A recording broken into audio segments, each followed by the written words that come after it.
4 is on the Bill of Rights, so we are going to be talking about Chapter 4. Are you with me, Emily? Yes. Okay, great. So, we talked about the First Amendment. You guys did a little research on the First Amendment. Remember that the first 10 amendments, the Bill of Rights, were added to the Constitution in 1791 as part of the agreement to get the Anti-Federalists on board with ratifying the Constitution. We talk about civil liberties or freedoms from the government doing something, okay? Freedoms from. In the First Amendment, we have the freedom of religion, which we're going to look at these in a little more depth. You have freedom of speech. We have the freedom of the press. Freedom of assembly, your ability to form a group, right? And your freedom to petition the government. Wait, civil liberties, the freedoms from? Freedoms from, so like intrusion of the government. So the government can't intrude. It's freedom from the government interfering with your religion. Freedom from the government being able to intrude on your speech. Okay?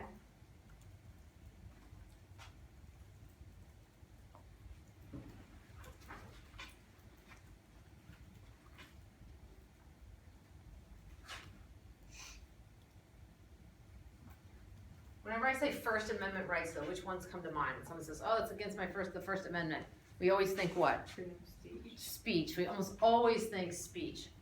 But a lot of people don't realize that these other freedoms are also a part. The First Amendment is very broad, contains a lot of information. Okay. In terms of freedom of religion, you basically have two different freedoms. You have the Establishment Clause, which says that our government does not ever have an official religion. Thomas Jefferson talked about there being a wall of separation between church and state. So we will never have, for example, because of our Constitution, we'll never say that Christianity is the official religion of the United States. Even if it is the majority of Americans, the religion of the majority of Americans, it will never be our official religion. Our Constitution forbids that. And we have different ways to test whether things are a violation of the Establishment Clause. And we will be looking at that.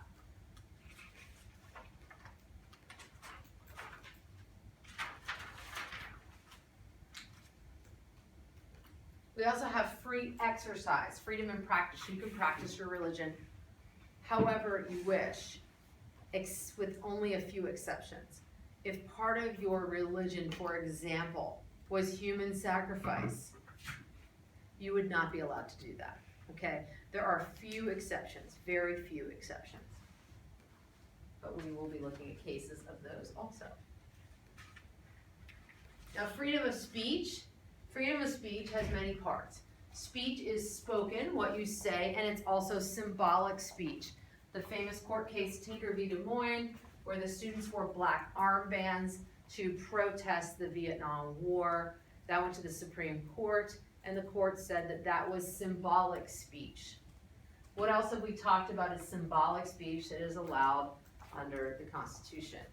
Burning the flag. Burning the flag, of course, is another form of since symbolic speech. if like a private school, if like that case when it worked for a private school, right? Like the armband thing, because aren't the rights different if you go to private school or not? You give up some of your rights in a private setting, and students in general don't have the same civil liberties to the same extent because you're in an academic setting, so therefore what you do could infringe upon the rights of other students, and you're a minor, it's different. But you could argue that your free speech is being limited in a private school setting. It would depend on the contract that you sign with the school. Oh, so but like if you took it to court, do you think it wouldn't really get as far as the Tinker one?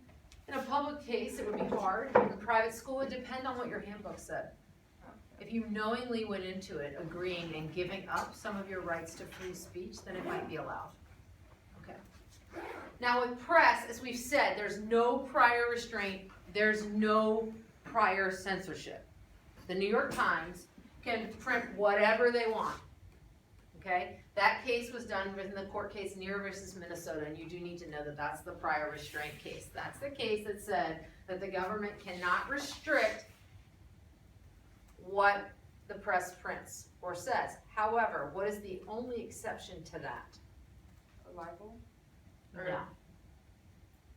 What is the Oh, only? it's the government, like if like other countries could see government action, you know what I'm saying? Sort of, Like, you're close. Like military, So national security, you would have to, but it would be very difficult to prove. Like the government would have to say, look, you cannot, for example, I'll give you an example. During the Iraq War, we had a journalist, is anyone familiar with Geraldo Rivera? Okay, he used to have this big talk show, like, kind of like Jerry Springer back in the early days, and then he tried to become a legitimate journalist. He's on Fox News a lot. Okay, so he was an embedded journalist. He started drawing during his broadcasts maps in the sand of where they were in Iraq. Needless to say, he lost his ability to be embedded. Okay, you cannot, like for example, if the press wanted to print where our troops were in certain places, the government could stop that. Okay, for national security reasons. they So how would the censor government find before, out? how would they know? You'd have to realize that things like that were getting ready to happen, or if they were going to release classified documents that you felt would jeopardize national security. Okay, that's one of the very few exceptions to this censorship of the press. Okay, but you are, remember, you are liable for whatever you print. Okay, all right, but beforehand we don't censor. That is not the case in totalitarian governments. For example, in Russia, the media is owned by the government and controlled by the government. So they control what is said about the government. All right. Freedom of assembly and petition. So assembly, you can gather in any groups as long as those assemblies are peaceful. That Supreme Court, as I told you last week, was NAACP versus Alabama. Alabama tried to sue for the membership roster of the NAACP with the clear intent of intimidating members of the NAACP, and the Supreme Court struck that down. You can join any group you want as long as it's a peaceful group. Okay. And the petition. You may submit a formal request to your government. You have a voice. You can express your ideas. You can write a letter to your senator. How many of you live in a family where someone in your family, either a parent, a grandparent, some relative, has written a letter to a senator or a congressperson or someone in government? I've done it many times. I'm famous for it. I write letters. I've been writing letters to senators and congresspeople for a long time, and the White House. I like to write to them all. So, you have the right to do that too. I really want to start a petition. Like, I Okay. want them to put lights on Poplar Tent, because I've hit a deer on that road, and I've almost hit a deer. On and- Poplar Tent, you hit a deer? Yes, at 5 in the morning. It was the first day So of swim swim practice? On the first day of swim practice. Did it damage your car? My headlight was like, Did it Okay. damage the deer? it died. It died. Hey, You that's killed a deer. Was it a doe? I don't know. Did it have antlers? Did you see it?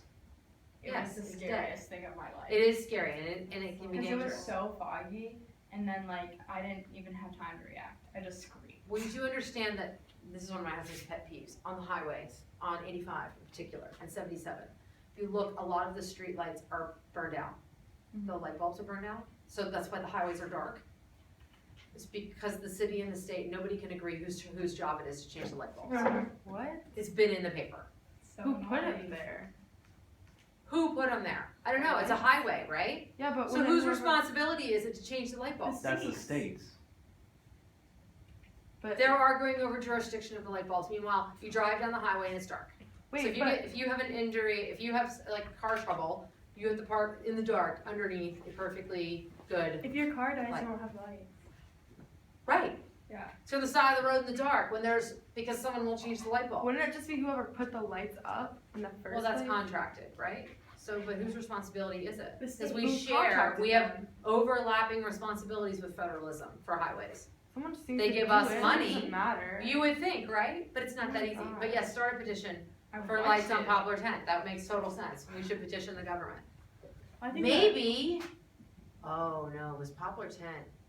Well, I guess it depends on Poplar Tent. What part of Poplar Tent is Cabarrus County? We need to find out who the Yeah, I representative know. Poplar is. Town is such a weird part. Like I don't even know what county that would be in. Like it switches. It hits, yeah, it does. Doesn't it go to Charlotte? Poplar tent like starts in like Mecklenburg and goes on throughout Cabarrus. So maybe we need to. Because when I hit the deer, I called the police and they were like, "Where are you?" I was like, "On the corner of Poplar 10, like some neighborhood." Yeah. And they were like, oh, "Okay, we'll call the like Cabarrus County, whatever." And then they like forwarded me to them. I was like, "I just hit a deer." I was like, they're like, "Oh, well, that's not in our county." I'm like, "What the heck?" So what you need to do is, I would suggest that we need to write an email to Representative Bradford to ask him what the proper venue would be to petition to get lights on Poplar 10 since we've had accidents.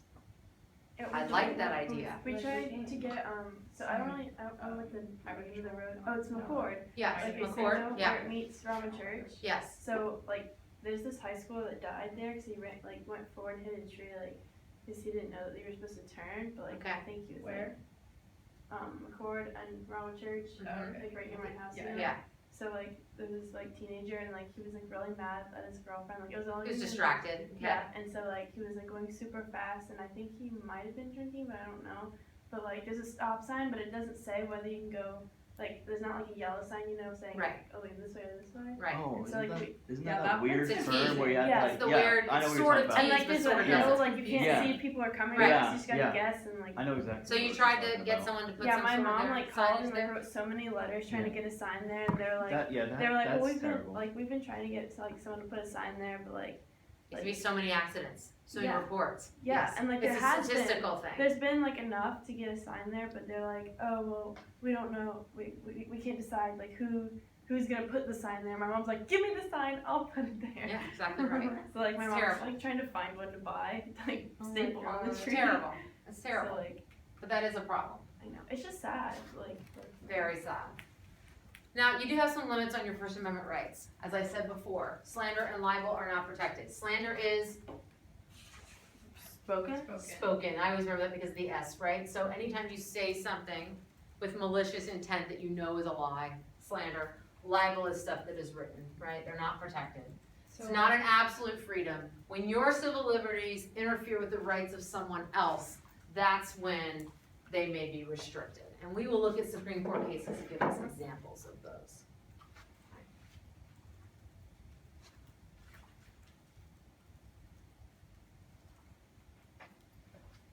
Now, rights of the accused is another big section of the Bill of Rights. The Fourth Amendment protects us against unreasonable search and seizures. You must have probable cause to search someone's property, and you must have a search warrant. Okay. And the Supreme Court case is Mapp v. Ohio. Mapp v. Ohio. Dolores Mapp versus Ohio. This is one of my favorite cases.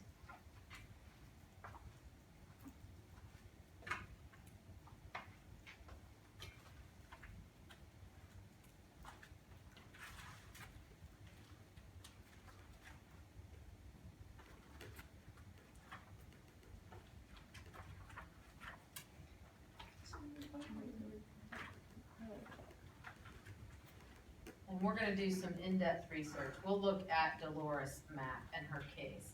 But in Mapp v. Ohio, I'm gonna tell you the background on Mapp v. Ohio. Again, I love this case. Suspicious that Dolores Mapp might be hiding a person suspected in a bombing, are you ready? The police went to her home in Cleveland, Ohio. They knocked on her door and demanded entrance. On the advice of her lawyer, Mapp refused to let them in because they did not have a warrant. After observing her house for several hours and recruiting more officers to the scene, the police forced their way into Mapp's house. When Mapp confronted them and demanded to see their search warrant, one of the officers held up a piece of paper. He claimed it was the search warrant. Mapp grabbed the paper, but an officer recovered it and handcuffed Mapp. The police dragged her upstairs and searched her bedroom.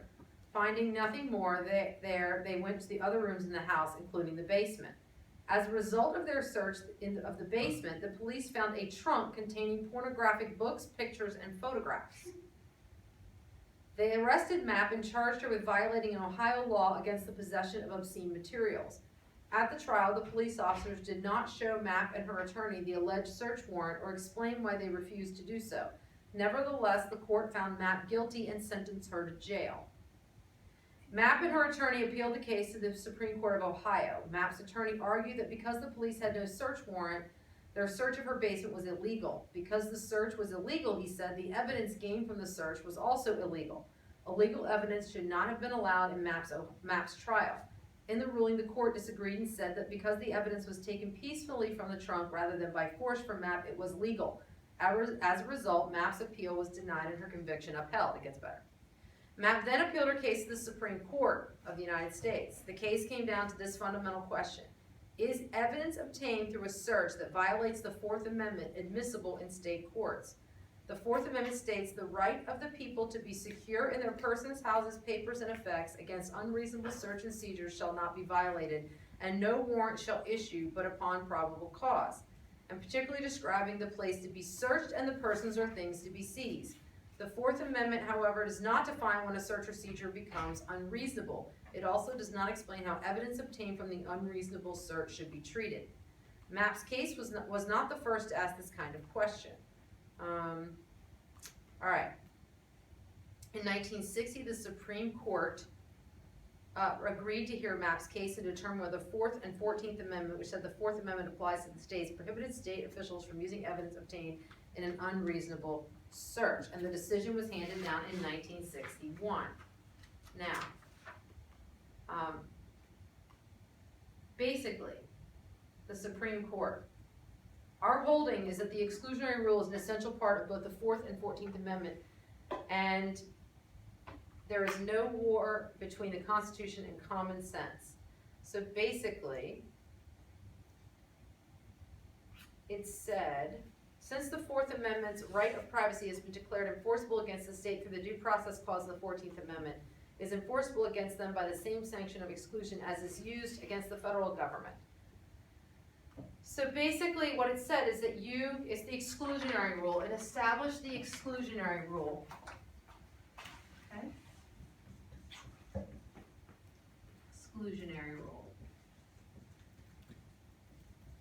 Evidence obtained illegally is excluded.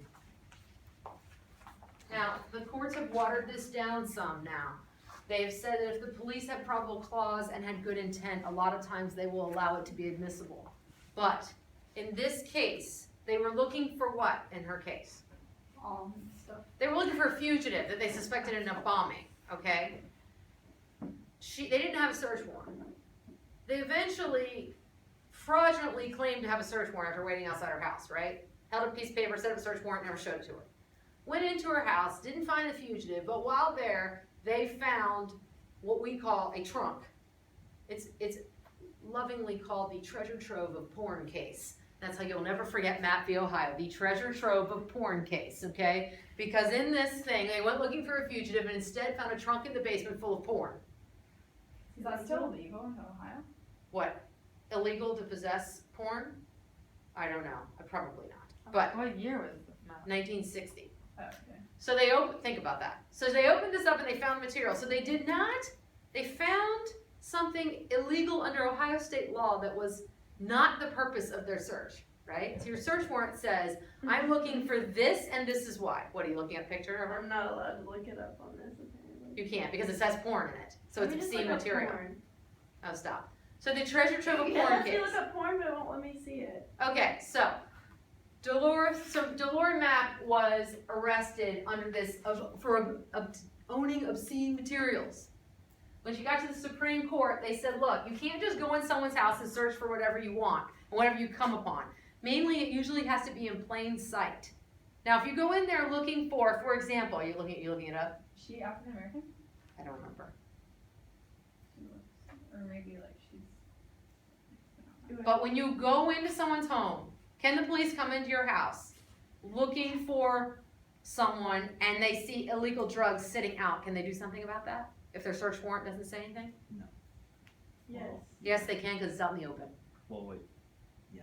That makes So, in other words, if it's out in the open, but they can't go searching through your property without a search warrant for things that are not in the search warrant, unless they have probable cause. Okay. If they were in your house looking for an illegal gun or something, and they're going through your drawers and stuff, and they found drugs. They couldn't. It would depend. They would have to show intent. That's where the court has discretion. The attorney could try to have it thrown out for exclusionary rule. But then after they go out of the house, like they found the drugs, but like they didn't have the. They could get a search warrant, go back in and But do like it. you could get rid of it. And then You could, so there's the problem. So if they go in there and they believe the officer has a good intent, a lot of times the court will still allow it. There's some exceptions. But for the most part, they can't just go in your house looking for stuff to get you in trouble. That's harassment, right? That's harassment. So that's why they do that. But the MAP v. Ohio is what we call affectionately in AP Gov, the treasure trove of porn case. They came in and they found this. They did not find what they were looking for. They found something else and the court says you can't just do that. Yeah, she was black. She was. I feel like that's probably part of it. Could be, you never know. Was a mess. 60s. All right, the Fifth Amendment protects the rights of the accused. Okay, another one that protects the rights of the accused. You have to have a grand jury. So people, like one person can't just decide to indict you on a crime. A grand jury of your peers has to decide there's enough evidence to hold a trial. So you have to be indicted. You cannot be tried for the same crime twice. That's double jeopardy. You're protected against double jeopardy. Yes. It's illegal if it involves children in all states. What? Pornography? Child Yes, of course. Child pornography is illegal. That's all I Yes. can find though. Yes. The idea to protect yourself against self-incrimination. This is when people plead the Fifth, right? So this is so that you have the right to remain silent. Due process means they must follow all established legal procedures. That's your due process of law. So in the Dolores Mapp case, they said that they were not following all established legal procedures because they did not have a search warrant. They violated that. And it limits the government's use of eminent domain. Eminent domain is the government's ability to seize your property while compensating you, though, in order for government use. So, for example, when they built 485, they have to compensate people for using their land to build that road. That's called eminent domain. They can force you to give up your, but they have to justly compensate you. They're doing that to us. They are right now. For what? They want to make a road through our driveway. That's Interesting. Through your So we have to driveway? get rid of our gate and like move it. So your driveway will be further back? Are they gonna widen Rama Church? Is that what they're thinking about doing? They want to make it straighter. So it's known as Dead Man's Curve right there. Even though it's only been one wreck. I don't know. Well, I have to say they have that's what they're saying about the wall, the border wall that Trump wants to put up.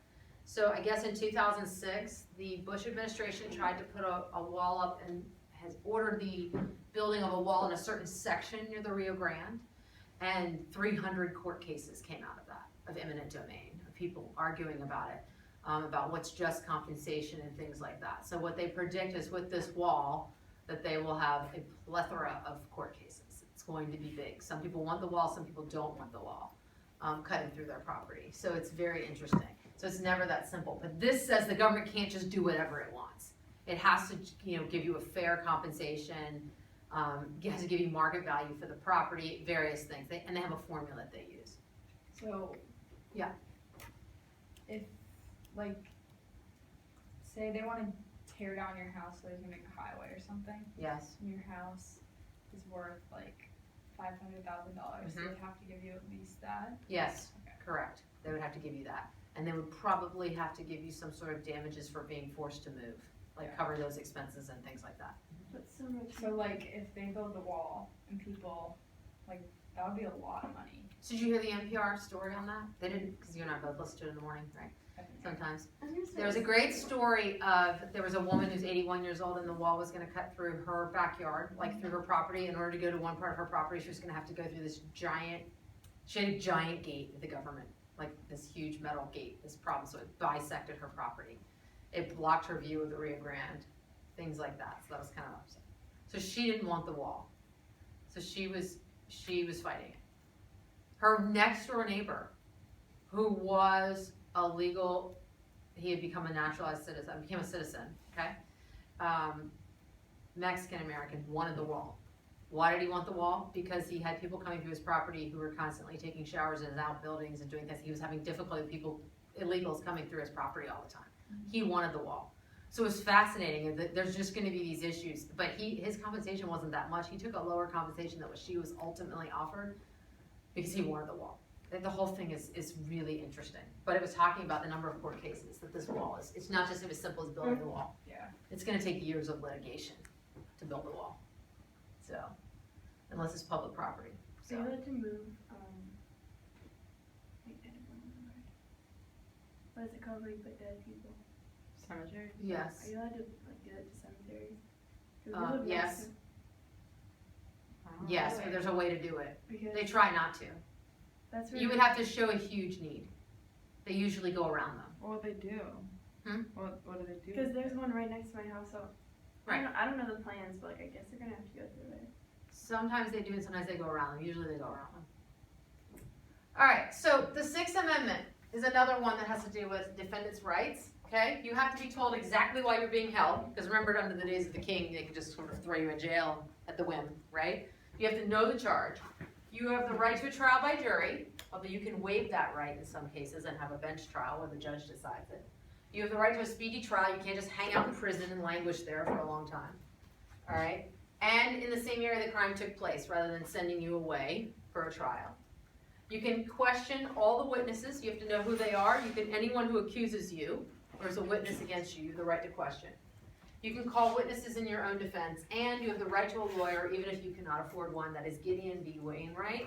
That is the incorporation of the right. That's the incorporation case, selective incorporation, because he was not given a lawyer in a state offense, and he did what was called a pauper's petition. He literally wrote his petition to the Supreme Court with pencil on paper from prison. Fascinating. So Gideon versus Wainwright, and we'll look at that one too. I'm going to stop there for today because class is going to end in a couple minutes. But I was you like, you can stop that. Would you go ahead and stop the tape? This is some of these, and again, we're going to look at. Basically, I'm going to go over them, and then we're going to look at some interesting individual.